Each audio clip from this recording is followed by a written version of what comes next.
Abra sua Bíblia em Lucas capítulo 10.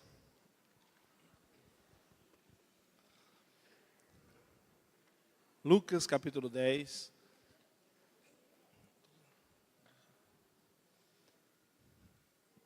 Palavras de Jesus ao ser perguntado sobre a salvação, a ser perguntado sobre a vida eterna e como na vida de cada um de nós, todos nós, isso é implícito ao ser humano, pensamos no que será de nós depois dessa vida. E como o pastor José há pouco na sua oração também colocou, que antes nós não sabíamos o que seria de nós. Podemos imaginar que muita gente, ou quanta gente, não sabe o que será da própria vida. Um religioso, uma pessoa de uma vida religiosa afincada, procura Jesus, mas diz o texto que, estou contextualizando, Lucas capítulo 10, a partir do verso 25. Essa história que certamente você já ouviu falar, já leu, mas vamos então nesse caminho que talvez você já tenha passado, o caminho desse texto. Tentar encontrar algumas pedras preciosas que talvez você tenha passado por sobre elas e não tenha se dado contas. Abra-se a palavra, a experiência, imagine-se naquele lugar, assistindo essa cena que diz que um religioso, intérprete da lei, procurou Jesus no intuito o intuito dele não era bem saber a resposta, mas diz o texto, no intuito de pôr Jesus à prova, de testar Jesus, de provar para saber se Jesus tinha uma resposta coerente, ou se talvez até pegava Jesus numa possível, na sua mente, falha. E diz, mestre, o que é que eu preciso fazer para herdar a vida eterna? A pergunta existencial da humanidade, pelo menos conectada à preocupação existencial que todo homem tem. O que é que eu preciso fazer? Se tem essa vida eterna que o Senhor prega, o que eu preciso fazer? Onde compro a passagem? Onde compro o ticket? Qual é o site que eu acesso? Qual é a página, por onde vou, qual o número que ligo, como faço para ter a vida eterna? E Jesus, na sua infinita e divina sabedoria, começa por uma ortodoxia. Ortodoxia é diferente de outra coisa que vamos falar aqui no texto, significa ortopraxia. Ortodoxia é a palavra que significa conhecer a coisa certa, saber o certo, saber o que deve ser feito. E a ortopraxia significa fazer o que deve ser feito. Aí temos um paralelo entre saber o certo e fazer o certo. Jesus, como estava tratando com o intérprete da lei, ele diz, vamos começar por saber o certo. E ele diz, o que diz a lei? O que está escrito? Como interpretas? Olha que Jesus, na sua maêutica, não responde de pronto. Ele vai fazendo outras perguntas para que a resposta seja dada por reflexão. Senhor, o que tenho que fazer para herdar a vida eterna? E Jesus pergunta a ele o que é que diz a lei a respeito disso. E como tu, intérprete da lei, interpreta o que a lei mesmo diz a respeito disso. E ele responde, veja como ele sabia a ortodoxia, como ele sabia a coisa certa, como ele sabia o que tinha que ser feito. E ele diz, verso 27, a isso respondeu amarás o Senhor teu Deus de todo o teu coração, de toda a tua alma, de todas as tuas forças, de todo o teu entendimento. E amarás o teu próximo como a ti mesmo. Quem respondeu isso? Não foi Jesus. Foi o jovem que fez a pergunta. Foi a pessoa, o homem, o religioso que fez a pergunta. Então perceba que quem perguntou sabia a resposta. Quem perguntou sabia a resposta. E eu pergunto a você quantas vezes, quantas perguntas fazemos para Deus, perguntas essas que nós já sabemos a resposta. Quantas vezes nós sabemos a coisa certa? Quantas vezes nós não temos versículos decorados para a coisa certa? E na verdade, Deus sempre pede de nós, nessa figura de Jesus também, se podemos ver isso. Jesus não pede que o homem fale o que ele não sabe. Jesus pede que ele fale o que ele sabe, porque Jesus sabe o que você sabe, o que eu sei. E é isso que ele quer de nós. Jesus não quer de você o que você não pode fazer. Jesus não quer de você o que você não sabe fazer. Mas Jesus quer de mim e de você o que ele sabe que nós temos, sabemos e podemos fazer. Verso 28, após a resposta do jovem, Jesus diz: então, jovem, você respondeu corretamente. É tremendo esse texto. É o eixo, é o ponto. Jesus diz: você respondeu a coisa certa. Agora, faça a coisa certa. Queridos, Jesus não quer apenas que você seja um ouvinte do Evangelho, mas um praticante do Evangelho. Maneja bem a palavra da verdade, não é um bom pregador, uma pessoa boa de oratória. Que Paulo diz a Timóteo: seja um padrão do fiel, seja um modelo, seja um exemplo, que maneja bem essa palavra, que maneja, que opera essa palavra na sua própria vida, que experimenta essa palavra, queridos, esse clamor.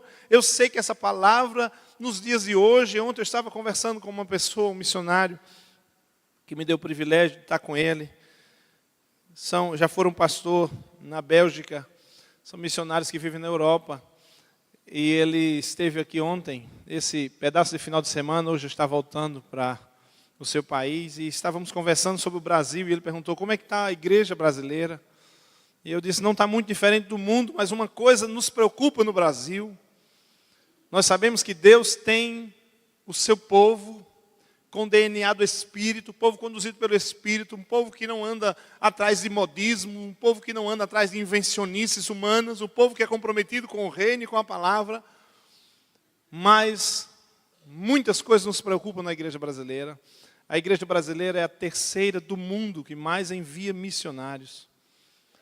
E há uma expectativa mundial, não apenas num grande mercado de consumo que se apresenta ao Brasil, não apenas por uma cadeira permanente no Conselho de Segurança da ONU, como o Brasil está pleiteando, não apenas como um aglutinador da América Latina e América do Sul, mas o mundo está esperando os missionários brasileiros.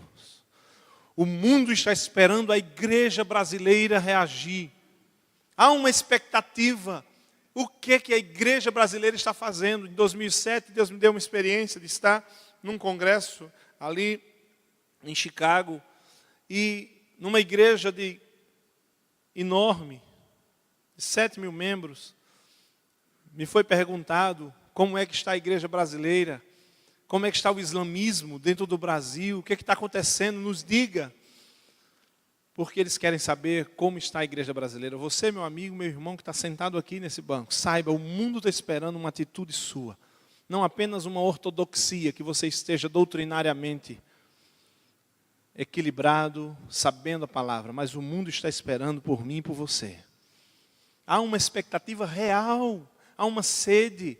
Existe uma ideia missiológica que assim como o evangelho ali de Atos 2 saiu em Jerusalém, a inauguração da igreja na festa de Pentecostes, onde as nações estavam presentes, o evangelho foi para a Europa, o evangelho foi para a América do Norte, e o evangelho veio para nós, dos missionários norte-americanos, dos missionários europeus. Disse que essa grande onda que tomou conta do mundo, como toda onda que vem, espera uma volta. Eles vieram nos trazer a mensagem. E hoje eles estão esperando que a mesma mensagem que nos deram, nós vamos lá entregar aos seus filhos e netos. Em 2006 eu estive no abrigo em Sanford, na Flórida, onde eles recebem os missionários aposentados, missionários americanos das missões Novas Tribos. E Deus me deu um presente tremendo de conhecer missionários de 70, 80 anos sendo cuidado dignamente pela missão que o enviara há décadas atrás. Eles recebem os missionários, os viúvos, as viúvas do campo e cuidam deles até a morte, com todo cuidado, como se fosse como um hospital muito bem cuidado, com enfermeiros, cuidadores, uma coisa linda. E eu ali conhecendo alguns deles, pedi que reunisse, por favor, todos os que serviram na América Latina. E ali eu encontrei um monte de americano de seus 80, 90 anos, falando português comigo, dizendo: eu servi no seu país em 1950, em Belém do Pará, onde não tinha nenhuma estrada, era só barro. Nós descemos lá no avião e eu servi. E sabe o que mais? Eu voltei porque estava doente, mas hoje eu tenho 4 filhos, eles estão lá servindo de missionários no Brasil. Esse povo que veio aqui, entregaram suas vidas, derramaram suas vidas.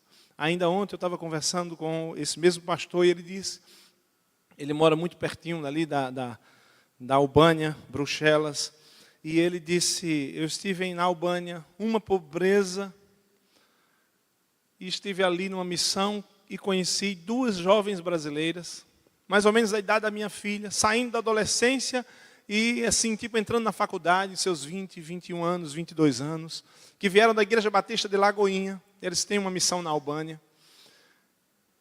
E ele olhou assim, como quem diz humanamente: meu Deus, o que é que essas meninas estão fazendo aqui nesse fim de mundo?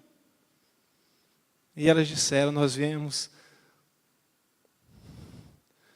porque nós entregamos a nossa vida a Jesus.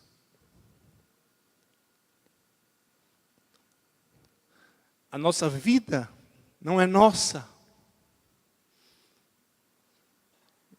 Nós viemos viver aqui para salvar vidas. Somente fazer o que Ele fez por nós. Esse mundo está esperando mais do que você saiba o que é ser aluno de escola bíblica. O mundo está esperando mais do que você possa imaginar, do que é ser membro de uma igreja, dar ofertas, ou participar de algum evento, ou de vários eventos da sua igreja, da nossa igreja. Mas o mundo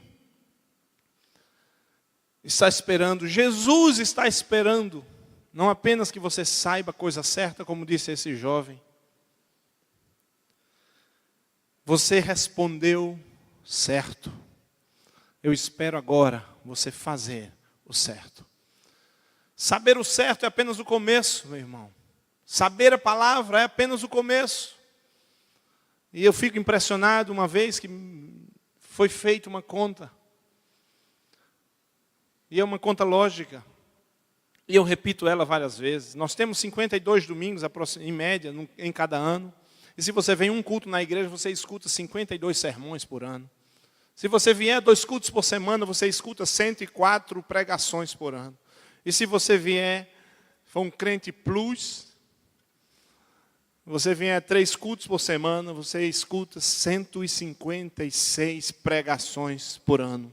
E se você tiver 10 anos de evangelho, em média, você já ouviu mais ou menos 1.560 pregações. E essa verdade, o que é que está gerando na sua vida? essa ortodoxia, o que é que está frutificando em você, porque Jesus está esperando não apenas que você saiba a coisa certa, mas que você faça a coisa certa. Caminhando com o texto, pela hora, diz assim a palavra: muito bem, jovem, você respondeu certo, agora faça isso e você viverá. Ele, porém, querendo justificar-se, e disse: mas amar o próximo, quem é o meu próximo? E Jesus diz: certo dia um homem descia para Jerusalém, para Jericó, caiu nas mãos dos salteadores, roubaram tudo que ele tinha, bateram nele e deixaram ele quase morto. E passou um sacerdote. Passou o quê, queridos? Passou quem? Na sua visão, quem é um sacerdote?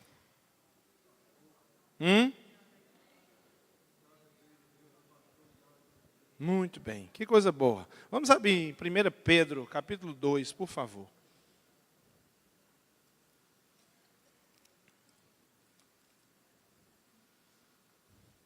Primeira Pedro, capítulo 2.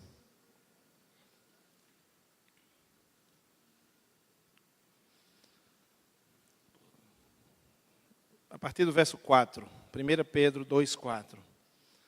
Diz assim: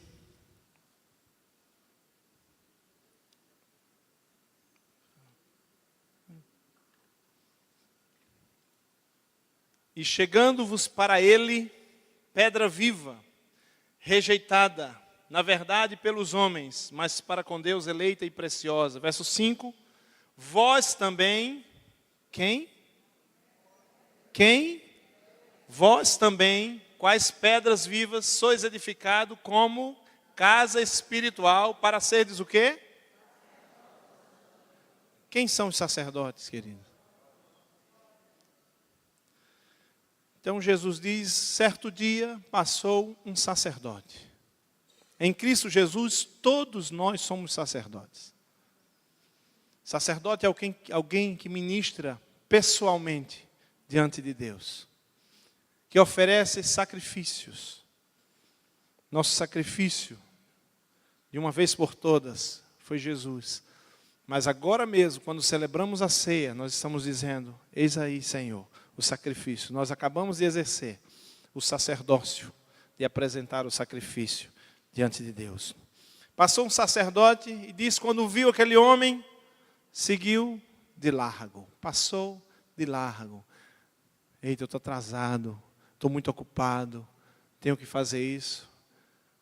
E ele era um sacerdote. Depois passou um levita. Levita, nós imaginamos sempre uma ligação com louvor, porque assim era historicamente, mas na verdade levita era da tribo de Levi.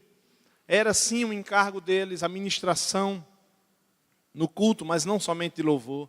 Levita é uma descendência de uma tribo, ou seja, havia na vida dessa segunda pessoa que passara por esse jovem, esse homem que estava quase morto, um conhecimento familiar, tradicional, religioso. Ele não era apenas um sacerdote, não era apenas um que ministrava, mas ele tinha uma história familiar, religiosa. E diz que ele passou também de largo. Interessante que poderia ser, Jesus está contando essa parábola, isso não foi um fato, o fato foi Jesus contando essa parábola. Mas diz que as pessoas das quais se devesse esperar uma atitude coerente com pessoas que sabem o que fazer, foram elas que não tomaram nenhuma atitude, mas passaram de largo. Eu quero dizer, querido, todas as vezes que nós sabemos o que fazer e não fazemos, pecamos por omissão, porque não apenas o mundo, mas o próprio Deus espera isso de mim e de você. E Jesus diz, esperei o sacerdote. Ele não fez nada. Esperei aquele que tem uma tradição familiar, tem uma história, o levita. Ele também não atendeu. E aí vem uma adversativa. Mas, veio Um samaritano. Samaritano era alguém, se nós estivéssemos falando na cultura indiana, estaríamos falando de uma casta inferior, de um povo de um povo marginalizado socialmente. Um povo das margens, um povo simples, um povo de qual não devesse esperar nada. Nada de exemplo. Povo desconhecido, povo desvalorizado por muitos.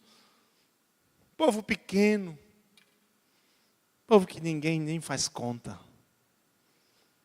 E diz que o samaritano encheu-se de compaixão no seu coração por aquele homem. Compaixão, alguns textos dizem compadeceu-se. O seu coração constrangeu-se. O seu coração sofreu junto com ele. Mesmo sendo alguém de quem não se devesse esperar, a surpreendente expectativa do amor de Deus não está nos vínculos institucionais, não está nos crachás denominacionais, não está nas esferas de autoridades humanas, está naquele que tem Deus em seu coração. E um dia alguém disse, nós devemos olhar para o mundo com os olhos de Deus, para sentir o que sente o coração de Deus. O samaritano olhou para aquele homem como Deus olhava. Não sei com que olhos você tem olhado para o mundo, com que olhos você tem olhado para as pessoas que estão na margem, com que olhos você tem olhado para quem está necessitado, carente, perdido. E quando eu digo, eu não estou falando apenas de carente social, de precisando de uma cesta básica, ou de um remédio, ou de uma consulta. Às vezes nós temos pessoas aqui que estão com as suas almas gritando.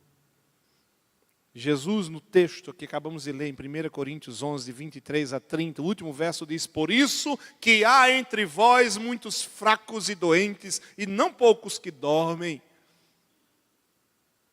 Por isso que tem gente doente, enferma, porque não consegue discernir o corpo do Senhor, não consegue compreender como Deus olha para o mundo, porque a Bíblia diz que Deus amou o mundo de tal maneira que deu seu Filho unigênito. Saber a verdade, saber a palavra é apenas o começo. É apenas o começo. E diz que aquele samaritano compadeceu-se em seu coração, tomou aquele homem, colocou sobre o seu cavalo, levou para uma hospedaria, pagou a diária, cuidou dos seus ferimentos. Foi ele que colocou a mão nas feridas. Certamente não estava ali um kit de primeiros socorros com gás. Ele cuidou, talvez tenha rasgado um pano seu para envolver, para colocar vinho, para colocar azeite no ferimento. Ele cuidou. E agora eu lembro de uma frase de Madre Teresa de Calcutá, quando perguntaram a ela com que força ela continuava servindo a Deus. E ela disse, como? Como eu posso parar toda vez que eu estou cuidando da ferida dele, de um mendigo, eu estou curando da ferida de Jesus. É a ferida do meu Jesus que eu estou cuidando do meu Jesus.